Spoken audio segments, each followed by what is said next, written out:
नमस्कार मित्रांनो, स्वागत आहे तुमचं NJ अकॅडमीच्या आपल्या यूट्यूब चॅनलमध्ये। मित्रांनो, आज आपण समाज कल्याण भरतीसाठी अतिशय इम्पॉर्टंट, अतिशय महत्त्वपूर्ण अशी प्रश्नपत्रिका या ठिकाणी पाहणार आहोत। आजची आपली प्रश्नपत्रिका क्रमांक 15 आहे। जर याच्या अगोदरच्या प्रश्नपत्रिका तुम्ही पाहिल्या नसतील तर तुम्हाला त्या सुद्धा पाहून घ्यायच्या आहेत। याच्यामध्ये आपण काय केलं मित्रांनो, तर TCS ने विचारलेल्या अतिशय महत्त्वाच्या GKच्या प्रश्नांचा समावेश केला आहे। याच्यामध्ये आपण TCS ने विचारलेले GKचे प्रश्न का घेतले तर तुम्हाला माहिती आहे समाज कल्याण भरतीची परीक्षा कोण घेणार आहे, TCS घेणार आहे। म्हणून तुमच्यासाठी हे प्रश्न काय असणार आहेत, अतिशय इम्पॉर्टंट, अतिशय महत्त्वपूर्ण असणार आहे। ठीक आहे, मग या ठिकाणी आपला पहिला प्रश्न काय बघा, खालीलपैकी कोणती जोडी योग्य आहे असं आपल्याला विचारले, म्हणजेच कोणती जोडी बरोबर आहे विचारले। मग बघूया, अरुणाचल प्रदेश इटानगर, नागालँड आगरतळा, मिझोराम कोहिमा आणि मणिपूर शिलाँग। तर याच्यापैकी योग्य जोड्या, आता जोड्या तुमच्या लक्षात आलं असेल कशाच्या जोड्या आहेत, तर राज्य आणि राजधानीच्या जोड्या आहेत। मग कोणती जोडी बरोबर आहे, तर अरुणाचल प्रदेश इटानगर ही जोडी काय आपली बरोबर आहे। म्हणजेच अरुणाचल प्रदेशची राजधानी काय आहे, इटानगर आहे, जे की काय आहे परीक्षेच्या दृष्टीने अतिशय महत्त्वाचं आहे। आता या ठिकाणी तुम्हाला एक गोष्ट लक्षात घ्यायची, ती म्हणजे ईशान्य भारतामधले आपले जे 7 सिस्टर राज्य आहेत ना, हे तुम्हाला तोंडपाठच ठेवायचे आहेत। तोंडपाठ, त्यांचे राज्याच्या राजधान्या काय करायच्या आहेत, तोंडपाठ ठेवायच्या आहेत। का तोंडपाठ ठेवायच्या आहेत, तर वारंवार याच्यावरती काय केले जात आहेत, परीक्षेमध्ये प्रश्न विचारले जात आहेत आणि त्या ठिकाणी आपला किंवा विद्यार्थ्याचा गोंधळ होत आहे। ठीक आहे, मग बघूया, अरुणाचल प्रदेशची राजधानी कोणती आहे, इटानगर आहे। मिझोरामची कोणती आहे, ऐझवाल आहे। त्याच्यानंतर त्रिपुराची आगरतळा, मेघालयची शिलाँग आणि नागालँडची कोणती आहे, कोहिमा, मणिपूरची इम्फाळ, आसामची गुवाहाटी आणि सिक्कीमची गंगटोक आहे। तोंडपाठच ठेवायचे आहेत ह्या सगळ्या राजधान्या, कारण ह्या सगळ्या काय आहेत परीक्षेच्या दृष्टीने अतिशय महत्त्वाच्या आहेत मित्रांनो। ठीक आहे, पुढचा प्रश्न बघू, 2, प्रयागराज हे कोणत्या शहराचे नाव आहे। आता म्हणजे कोणत्या शहराचं नाव बदलून प्रयागराज असं ठेवलंय असं आपल्याला या ठिकाणी विचारलं आहे। मग कोणत्या शहराचं नामांतर केलेलं आहे, तर ते अलाहाबाद या शहराचं नामांतरण केलेलं आहे। हे नामांतरण कधी झालं होतं हे पण लक्षात ठेवायचं, 2018ला हे केलेलं आहे। ठीक आहे, त्याच्यानंतर बघा, फैजाबादचं नामांतरण काय केलंय, आता अयोध्या केलंय। मुघल सरायचं काय केलंय, दीनदयाळ उपाध्याय नगर केलंय आणि फिरोजाबादचं काय केलंय, चंद्रनगर केलंय। हे UP मधले म्हणजे उत्तर प्रदेशामधले महत्त्वाचे काही नामांतरण आहेत, हे तुम्हाला लक्षात ठेवायचे आहेत। का तर त्याच्यावरती TCS प्रश्न विचारत आहे। ठीक आहे, पुढचा प्रश्न बघू आपण, 3 नंबर, युक्रेनची राजधानी कोणती आहे। आता युक्रेनची राजधानी कोणती आहे असं आपल्याला या ठिकाणी विचारलंय। मग युक्रेनची राजधानी कोणती आहे, तर कीव ही युक्रेनची राजधानी आहे। ठीक आहे, मग आता ही कीव का चर्चेत होती, तर ती युक्रेन रशिया या वादामुळे ही राजधानी काय बऱ्याच दिवसापासून चर्चेत आहे, म्हणून या ठिकाणी आपल्याला प्रश्न विचारलेला आहे। म्हणजे एक गोष्ट लक्षात घ्यायची की जी घटना किंवा जे ठिकाण काय असतंय चर्चेत असते त्या ठिकाणी आपल्याला प्रश्न येण्याची शक्यता काय असते, जास्त असते। ठीक आहे, मग या ठिकाणी तुम्हाला लक्षात ठेवायचं आहे की रशिया आणि युक्रेनमध्ये प्रत्यक्ष युद्धाला सुरुवात कधी झाली होती, फेब्रुवारी 2022 मध्ये झाली होती आणि अजून सुद्धा त्यांच्यात युद्ध चालू आहे, म्हणजे चकमकी चालू आहेत, लक्षात ठेवा। मग रशियाची राजधानी कोणती आहे, तर ती मॉस्को आहे आणि जर्मनीची कोणती आहे, बर्लिन आहे। ठीक आहे, शेजारच्या काही लक्षात ठेवायच्यात, नॉर्वेची ऑस्लो आणि फ्रान्सची पॅरिस आहे। ठीक आहे, पुढचा 4 नंबर, भारतीय राज्यघटनेतील कलम 51 कशाशी संबंधित आहे। आता इथं काय विचारलं आपल्याला की भारतीय राज्यघटनेमधलं कलम 51A खूप महत्त्वाचं आहे। 51A कशाशी संबंधित आहे असं विचारलंय। मग 51A मध्ये कशाशी संबंधित आहे, तर त्याच्यामध्ये आपले मूलभूत कर्तव्य दिलेले आहेत की नागरिकांचे मूलभूत कर्तव्य कोणत्या कलमात दिलेत, तर ते 51A मध्ये दिलेत। मग या ठिकाणी प्रश्न विचारला जातो की मूलभूत कर्तव्याचा समावेश भारतीय राज्यघटनेमध्ये कधी करण्यात आला, तर हा कधी करण्यात आला, 1976ला करण्यात आला। कोणत्या समितीच्या शिफारशीनुसार, तर हा स्वर्णसिंह समितीच्या शिफारशीनुसार। ठीक आहे, त्याला स्वर्णसिंग सुद्धा असं म्हटलं जातं। मग त्यांच्या किंवा या समितीच्या शिफारशीनुसार भारतीय राज्यघटनेमध्ये मूलभूत कर्तव्याचा समावेश करण्यात आला। कधी करण्यात आला, 1971ला करण्यात आला। कोणत्या घटनादुरुस्तीने करण्यात आला, तर 42व्या घटनादुरुस्तीने। किती कर्तव्य टाकण्यात आली 42व्या घटनादुरुस्तीने, तर 10 कर्तव्ये। सध्या किती कर्तव्य आहेत, 11 कर्तव्य आहेत। मग हे 11वं कर्तव्य कोणत्या घटनादुरुस्तीने टाकण्यात आलं, तर घटनादुरुस्ती 86वी जी घटनादुरुस्ती होती तीनुसार हे एक कर्तव्य टाकण्यात आलं. 11वं कर्तव्य ते कोणतं आहे तर 6 ते 14 वर्ष वयाच्या बालकांना शिक्षण देणं हे पालकांचं कर्तव्य आहे असं 11वं कर्तव्य त्याच्यामध्ये टाकण्यात आलं. कधी? 86व्या घटनादुरुस्तीने 2002 साली. ठीक आहे. पुढचा प्रश्न 5 नंबर बघूया. महाराष्ट्र विधान परिषदेच्या एकूण किती जागा आहेत? आता काय विचारलंय? महाराष्ट्राची जी विधान परिषद आहे ह्या विधान परिषदेच्या एकूण किती जागा आहेत असं विचारलंय. मग महाराष्ट्राच्या विधान परिषदेमध्ये एकूण किती जागा आहेत तर एकूण 78 जागा आहेत. आणि जर विधानसभा विचारलं तर विधानसभेमध्ये किती जागा आहेत? 288 आहे. ठीक आहे. आता या विधान परिषदेच्या 78 सदस्याची निवड कशी किंवा कोणाकडून केली जाते याच्यावरती सुद्धा प्रश्न विचारला जातो की यांची निवड कोणाकडून केली जाते. मग बघा 1/3 सदस्य काय विधानसभा सदस्याकडून निवडले जातात. त्याच्यानंतर परत 1/3 सदस्य हे स्थानिक स्वराज्य संस्थाकडून निवडले जातात. 1/12 सदस्य हे शिक्षक मतदारसंघातून निवडले जातात. खूप इम्पॉर्टंट आहे, याच्यावरती प्रश्न परीक्षेमध्ये विचारलेले आहेत. ठीक आहे. त्याच्यानंतर पुन्हा 1/12 सदस्य पदवीधर मतदारसंघाकडून आणि 12 सदस्य हे काय असतात राज्यपाल नियुक्त असतात. हे माहीत असेल तुम्हाला. ठीक आहे. मग तुम्हाला लक्षात ठेवायचं. ठीक आहे. सोपं आहे, लक्षात ठेवायला काही अवघड नाही. बघा 2 1/3 आहेत. 1/3 1/3 एक काय विधानसभा सदस्याकडून आणि दुसरं स्थानिक स्वराज्य संस्थाकडून. त्याच्यानंतर बघा 2 1/12 आहेत. मग याच्यात काय साम्य आहे? एक असतात शिक्षक मतदारसंघाकडून आणि दुसरे असतात पदवीधर मतदारसंघाकडून. ठीक आहे. सोपं आहे. पुढचा प्रश्न बघूया मित्रांनो. पुढचा प्रश्न पाहण्या अगोदर एक छोटीशी पण अतिशय महत्त्वाची अशी सूचना. या ठिकाणी मित्रांनो आपण समाज कल्याण भरतीसाठी अतिशय इम्पॉर्टंट अतिशय महत्त्वपूर्ण अशी टेस्ट सिरीज या ठिकाणी आपण सुरू केलेली आहे. मग या टेस्ट सिरीजमध्ये तुम्हाला काय भेटेल बघा तर TCS पॅटर्ननुसार संपूर्ण अभ्यासक्रमावरती आधारित अशी आपली ही टेस्ट सिरीज असणार आहे. या टेस्ट सिरीजमध्ये तुम्हाला काय होईल बघा तर तुम्हाला या ठिकाणी 10 टेस्ट सिरीज भेटेल. त्याचबरोबर तुम्हाला TCSने घेतलेल्या अतिशय IMP अशा 100 प्रश्नपत्रिका या ठिकाणी तुम्हाला उत्तरासहित प्रोव्हाइड केल्या जातील. आता या ठिकाणी बघा 100 प्रश्नपत्रिका आहेत. एका प्रश्नपत्रिकेमध्ये किती क्वेश्चन असतात? 100 क्वेश्चन असतात. म्हणजेच तुम्हाला TCSने विचारलेले 10,000 अतिशय IMP अतिशय इम्पॉर्टंट असे क्वेश्चन्स तुम्हाला या ठिकाणी प्रोव्हाइड केले जातील. ठीक आहे. आता तुम्हाला अभ्यास करताना TCSने विचारलेल्या प्रश्नपत्रिकेचा किंवा TCS पॅटर्ननुसार काय अभ्यास करायचा आहे तर तुम्हाला माहिती आहे की समाज कल्याण विभागाची भरती कोण घेणार आहे तर ती TCS घेणार आहे. ठीक आहे. आता या टेस्ट सिरीज बरोबरच आपण फ्रीमध्ये तुम्हाला काय करतोय अतिशय IMP अशा नोट्स सुद्धा या ठिकाणी प्रोव्हाइड करतोय. मग यामध्ये कोणकोणत्या नोट्स असतील बघा. मराठी असेल, इंग्रजी असेल, गणित असेल, बुद्धिमत्ता असेल, इतिहास असेल, भूगोल असेल, राज्यशास्त्र असेल, या सगळ्या विषयाच्या नोट्स तुम्हाला या ठिकाणी प्रोव्हाइड केल्या जातील. मग जर तुम्ही एवढ्या सगळ्या स्टडी मटेरियलचा अभ्यास केला मित्रांनो तर परीक्षेमध्ये तुम्ही 170 पेक्षा जास्त मार्क या ठिकाणी सहज घेऊ शकता. आणि एवढे मार्क जर घेतले तर तुमचं परीक्षेमध्ये सिलेक्शन काय होणार 100% होणार आहे. ठीक आहे. मग ह्या सगळ्यांची प्राइस किती आहे मित्रांनो तर 250 रुपये किंमत आहे. परंतु विद्यार्थ्याच्या मागणीस्तव आपली जी ऑफर आहे ही आपली ऑफर आज सुद्धा चालू आहे. मग जर ऑफरनुसार तुम्ही आज जर आपली टेस्ट सिरीज घेतली तर ही तुम्हाला फक्त आणि फक्त 139 रुपयाला तुम्हाला ही टेस्ट सिरीज भेटेल.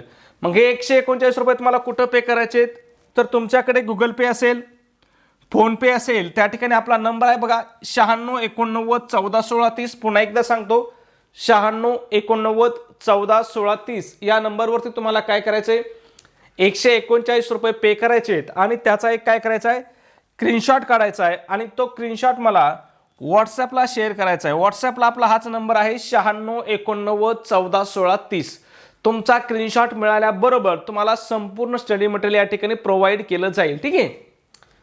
पुढचा प्रश्न बघूयात 6 नंबर.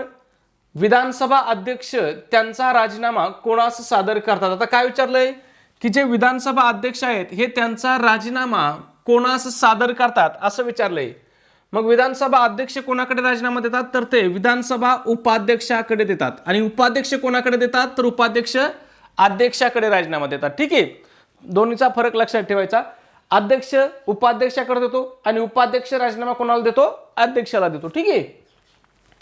पुढचा प्रश्न बघूया 7 नंबर. हडप्पा संस्कृतीमध्ये कोणत्या ठिकाणी अग्निकुंड सापडले आहे? खूप महत्त्वाचा प्रश्न आहे. हे जे अग्निकुंड आहे हडप्पा संस्कृतीमधलं हे कोणत्या ठिकाणी सापडले असा प्रश्न विचारला आहे. मग हे कुठं सापडलेलं आहे तर हे कालीबंगन या ठिकाणी सापडलेलं आहे. हे कालीबंगन कोणत्या राज्यामध्ये आहे याच्यावरती सुद्धा प्रश्न विचारला होता. मग हे कोणत्या राज्यामध्ये आहे तर हे राजस्थानमध्ये आहे. त्याच्यानंतर पुढचा प्रश्न, सिंधू संस्कृतीची लिपी खालीलपैकी कोणती होती तर सिंधू संस्कृतीची लिपी कोणती होती, चित्रलिपी होती. आणि ह्या लिपीचा उलगडा किंवा शोध किंवा तिचा अर्थ आपल्याला अजून सुद्धा कळाला नाही. काल परवाच पेपरमधली बातमी होती की जो कोणी ह्या सिंधू लिपीचा शोध लावेल त्याला कितीतरी कोटी रुपयाचं बक्षीस या ठिकाणी जाहीर करण्यात आलेलं आहे. ठीक आहे. पुढचा प्रश्न बघूया. प्रश्न क्रमांक 9, चिपी विमानतळ कोणत्या जिल्ह्यात आहे असं विचारलंय. काय विचारलंय की हे जे चिपी विमानतळ आहे हे कोणत्या जिल्ह्यामध्ये आहे विचारलंय. मग लक्षात ठेवा हे कोणत्या जिल्ह्यामध्ये आहे तर सिंधुदुर्ग जिल्ह्यामध्ये आहे. आता या विमानतळाला चिपी विमानतळ का म्हणतात तर हे चिपी या गावात असल्यामुळे याला चिपी विमानतळ म्हणतात. आणि हे कधीपासून सुरू झाले पहा, मार्च 2019 पासून या ठिकाणी व्यावसायिक उड्डाणे सुरू झालेले आहेत. ठीक आहे. कोकणाच्या पर्यटनाच्या दृष्टीने हे अतिशय महत्त्वाचं असं विमानतळ असणार आहे. पुढचा प्रश्न 10 नंबर, रयत शिक्षण संस्थेचे अध्यक्ष कोण आहेत असं विचारलंय. खूप महत्त्वाचा प्रश्न आहे. मग रयत शिक्षण संस्थेचे अध्यक्ष कोण आहेत, श्री शरद पवार हे रयत शिक्षण संस्थेचे अध्यक्ष आहेत. त्याच्यानंतर या ठिकाणी प्रश्न विचारला जातो की रयत शिक्षण संस्थेचे संस्थापक कोण आहेत तर हे कोण आहेत, कर्मवीर भाऊराव पाटील आहेत.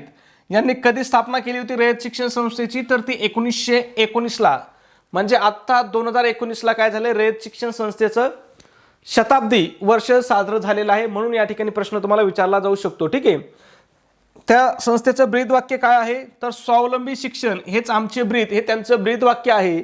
आणि त्यांनी एक योजना आणली होती ती म्हणजे कमवा व शिका ही प्रसिद्ध अशी योजना त्यांनी सुरू केली होती. ठीक आहे. पुढचा 11 नंबर, 2021 मध्ये कुंभमेळा भारताच्या कोणत्या शहरात भरवण्यात आला होता. मग 2021चा कुंभमेळा कुठं भरवण्यात आला होता तर तो हरिद्वार या ठिकाणी भरवण्यात आला होता. ठीक आहे. आता भारतामध्ये कुंभमेळा किती ठिकाणी भरतो तर 4 ठिकाणी भरतो. मग हे 4 ठिकाणं कोणते आहेत हरिद्वार, प्रयागराज, उज्जैन आणि नाशिक या 4 ठिकाणी काय केला जातो कुंभमेळा भरला जातो. ठीक आहे.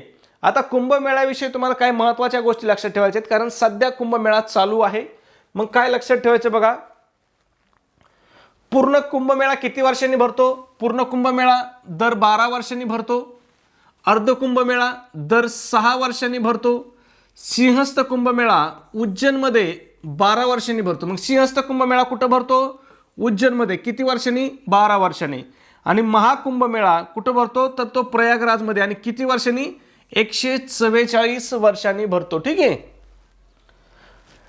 पुढचा प्रश्न 12 नंबर, सर्व सेंद्रिय पदार्थामध्ये अत्यावश्यक असलेले मूलद्रव्य कोणतं. आता काय विचारलंय की सेंद्रिय पदार्थामध्ये अत्यावश्यक असलेलं मूलद्रव्य कोणतं आहे तर कोणतं मूलद्रव्य आहे तर हे कार्बन मूलद्रव्य आहे. ठीक आहे. मग या ठिकाणी तुम्हाला लक्षात ठेवायचं आहे की कार्बन पासून तयार झालेल्या संयुगांना काय म्हणतात सेंद्रिय पदार्थ म्हणतात. म्हणजे सध्या तुम्ही पाहिलं असेल सगळीकडे जग काय चाललंय सेंद्रिय पदार्थाकडे चाललंय, त्यालाच आपण काय म्हणतो ऑर्गॅनिक म्हणतो. म्हणजे कोणी म्हणतंय ऑर्गॅनिक फळ पाहिजे, ऑर्गॅनिक अन्न खाल्लं पाहिजे, केमिकल विरहित दुनिया जगली पाहिजे. मग हे कशापासून तयार झाले असतात तर कार्बन पासून तयार झालेले असतात. आणि कार्बनचा अभ्यास करणाऱ्या शास्त्राला काय म्हणतात ऑर्गॅनिक केमिस्ट्री म्हणतात. खूप महत्त्वाचं हे आहे कार्बन मूलद्रव्य. मग कार्बनची संज्ञा किती आहे किंवा काय संज्ञा आहे तर सी आहे. कार्बनचा अणुअंक किती आहे 6 आहे. आणि कार्बनचं वस्तुमान किती आहे तर ते 12 आहे. ठीक आहे. पुढचा प्रश्न 13 नंबर, महाराष्ट्राचा सर्वात मोठा जलविद्युत प्रकल्प कोणता. आता काय विचारलंय की महाराष्ट्राचा सर्वात मोठा जलविद्युत प्रकल्प कोणता आहे असं या ठिकाणी विचारलंय. मग महाराष्ट्रातला सगळ्यात मोठा जलविद्युत प्रकल्प कोणता आहे तर तो कोयना या ठिकाणी आहे. कोयना जलविद्युत प्रकल्प आहे. मग कोयना धरणाची क्षमता किती मित्रांनो तर ती 98 TMC आहे. परंतु कोयना धरणाची जलविद्युत क्षमता किती आहे तर 1920 मेगावॅट आहे. म्हणजे महाराष्ट्रातील सगळ्यात मोठा जलविद्युत प्रकल्प आहे. त्यामुळेच या कोयना प्रकल्पाला काय म्हटलं जातं तर महाराष्ट्राची भाग्यरेषा म्हणलं जातं. खूप महत्त्वाचा प्रश्न आहे. प्रश्न विचारला जातो की कोणत्या प्रकल्पाला महाराष्ट्राची भाग्यरेषा म्हणतात. मग कोणत्या कोयना प्रकल्पाला. ठीक आहे. पुढचा 14 नंबर, डॉक्टर बाबासाहेब आंबेडकर विमानतळ कोठे आहे कॉमन प्रश्न हा होता.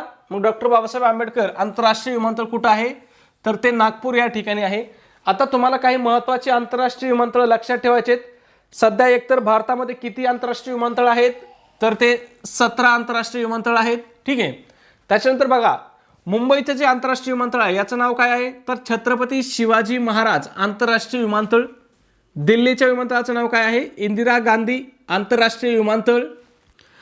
त्याच्यानंतर कोलकात्याचं जे विमानतळ आहे याचं नाम काय आहे, नेताजी सुभाषचंद्र बोस आंतरराष्ट्रीय विमानतळ. अहमदाबादला काय आहे, सरदार पटेल आंतरराष्ट्रीय विमानतळ. अमृतसरला गुरु रामदासजी आंतरराष्ट्रीय विमानतळ. आणि पोर्ट ब्लेअरला वीर सावरकर आंतरराष्ट्रीय विमानतळ. महत्त्वाचे विमानतळ आहेत, त्यांचे तुम्हाला नावं लक्षात ठेवायचे आहे. ठीक आहे. गुवाहाटी गोपीनाथ बारडोलाई आंतरराष्ट्रीय विमानतळ. ठीक आहे. 15 नंबर काय, खालीलपैकी कोणत्या सरोवराची निर्मिती एका उल्कापातामुळे झाली. सरोवराची निर्मिती कशामुळे, उल्कापातामुळे झाली असं विचारलंय. मग कोणत्या सरोवराची निर्मिती उल्कापातामुळे झाली होती, तर लोणार सरोवराची.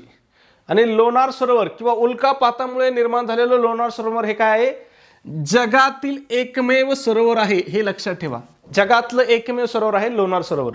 मग हे कोणत्या जिल्ह्यामध्ये आहे, तर हे बुलढाणा जिल्ह्यामध्ये आहे. इथलं पाणी कसं आहे मित्रांनो, तर खारं पाणी आहे त्या सरोवरामधलं. आणि इथं एक सासू सुनेची विहीर आहे, हे पण लक्षात ठेवा. ठीक आहे. 16 नंबर, कलम डॅशनुसार राष्ट्रपतींना महाभियोगाद्वारे पदच्युत केलं जातं. आता राष्ट्रपतींना पदच्युत कशाने केलं जातं, महाभियोगाद्वारे, म्हणजे महाअभियोग चालवला जातो. मग हा कोणत्या कलमानुसार चालवला जातो, तर कलम 61 नुसार. कलम 61 मध्ये काय आहे, राष्ट्रपतीवरील महाअभियोगाची तरतूद या ठिकाणी केलेली आहे. ठीक आहे. पुढचा प्रश्न बघू आपण. प्रश्न क्रमांक किती आहे, 17 आहे. काय विचारलं बघा, डॅश हा जागतिक आरोग्य दिन म्हणून साजरा केला जातो. मग कोणता दिवस जागतिक आरोग्य दिन म्हणून साजरा केला जातो, तर 7 एप्रिल हा दिवस जागतिक आरोग्य दिन म्हणून साजरा केला जातो. मग जागतिक आरोग्य संघटनेची स्थापना कधी झाली, प्रश्न विचारला जातो की जागतिक आरोग्य संघटनेची स्थापना कधी झाली, तर ही कधी झाली होती बघा, 7 एप्रिल 1948 ला झाली होती. ठीक आहे. म्हणून जागतिक आरोग्य संघटनेचा म्हणजेच WHO चा स्थापना दिन हा जागतिक आरोग्य दिन म्हणून साजरा केला जातो. जागतिक आरोग्य संघटनेचं मुख्यालय कुठे आहे, तर ते जिनेवा या ठिकाणी आहे. तुम्हाला दोन्ही गोष्टी लक्षात ठेवायच्यात. पुढचा 19 नंबर, बंगालमध्ये द मोहमेडन लिटररी सोसायटी या संस्थेची स्थापना कोणी केली. कोणती संस्था, द मोहमेडन लिटररी सोसायटी या संस्थेची स्थापना कोणी केली असं विचारलंय. मग या संस्थेची स्थापना कोणी केली होती, अब्दुल लतीफ यांनी केली होती. कुठे केली होती, बंगालमध्ये केली होती. आणि कधी केली होती, तर ही 1863 मध्ये केली होती. आणि कशासाठी केली होती बघा, उद्दिष्ट काय होतं या संस्थेची स्थापना करण्याचं, तर मुस्लिम समाजामध्ये शिक्षणाचा प्रसार करणे आणि त्यांना आधुनिक विचारसारणीकडे वळवण्यासाठी त्यांनी ही द मोहमेडन लिटररी सोसायटीची स्थापना केली होती. खूप महत्त्वाचं आहे, याच्यावरती प्रश्न परीक्षेत वारंवार विचारला जात आहे. ठीक आहे. पुढचा प्रश्न बघूया आपला 20 नंबर. काय विचारलं, शेवटचा प्रश्न, आझाद हिंद सेनेच्या महिला रेजिमेंटचं नेतृत्व कोणी केलं असं विचारलंय. ऑप्शन आहेत राणी लक्ष्मीबाई, लक्ष्मी नायडू, सरोजिनी नायडू आणि लक्ष्मी स्वामीनाथन. मग या प्रश्नाचं उत्तर तुम्हाला काय करायचं आहे, कमेंटमध्ये सांगायचं आहे. चॅनलला सबस्क्राईब केलं नसेल तर सबस्क्राईब करा. व्हिडिओ आवडला असेल तर प्लीज व्हिडिओला एक लाईक करा आणि व्हिडिओ कसा वाटतो हे सुद्धा कमेंटमध्ये नक्की सांगा. ओके, धन्यवाद मित्रांनो.